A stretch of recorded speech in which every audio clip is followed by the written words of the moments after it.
চলমান ছাত্র আন্দোলনের সংহতি জানাতে দলবদ্ধ হয়ে রাস্তায় নেমেছেন সঙ্গীতশিল্পীরা। শনিবার দুপুর ৩টায় ধানমন্ডিতে ছিল তাদের সমাবেশ। কিন্তু একই সময়ে বৈষম্যবিরোধী ছাত্র আন্দোলনের কেন্দ্রীয় সমন্বয়কদের সমাবেশ থাকায় শহীদ মিনারে ছুটলেন শিল্পীরাও। তবে নির্ধারিত সময়ের আগেই ধানমন্ডির রবীন্দ্র সরোবরে উপস্থিত হয়েছিলেন সঙ্গীতশিল্পীরা। সে সময় তারা বৈষম্যবিরোধী ছাত্র আন্দোলন ঘিরে সহিংসতায় নিহত, গণগ্রেপ্তার ও হয়রানির প্রতিবাদ করেন। মুক্তি দাবি করেন আওয়াজ উডা শিরোনামের গান গাওয়ার জন্য গ্রেপ্তার হওয়া তরুণ র্যাপার হান্নানের। এ সময় ব্যান্ড মাকসুদ ও ঢাকার প্রধান গায়ক মাকসুদ বলেন, আমরা ছাত্রদের সাথে আছি। তাদের উপর সমস্ত অন্যায় নিপীড়ন বন্ধ চাই। আমাদের যে র্যাপার ভাই জেলে আছে তার মুক্তি চাই। শুধু সেই র্যাপার নয়, সমগ্র বাংলাদেশের মানুষের মুক্তি দেখতে চাই। সদ্য ভাই হারানো মাইলসের হামিন আহমেদ বলেন, আমরা শিল্পীরা সব একসাথে আপনাদের পাশে আছি।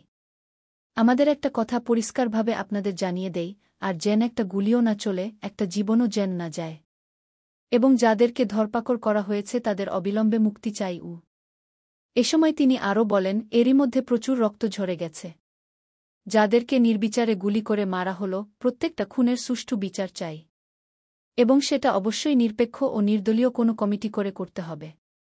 সেই সাথে গণতান্ত্রিক অধিকার, মানুষের কথা বলার অধিকার যেটাকে বলি বাকস্বাধীনতা, সেটা আমরা ফের চাই।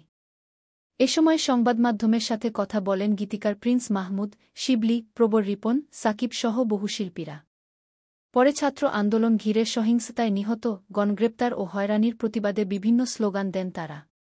৩টার আগেই শিল্পীরা নিজেদের জমায়েত নিয়ে রওনা হন শহীদ মিনারের দিকে। এ সময় মিছিল দিতে দিতে এগিয়ে যেতে দেখা গেছে তাদের।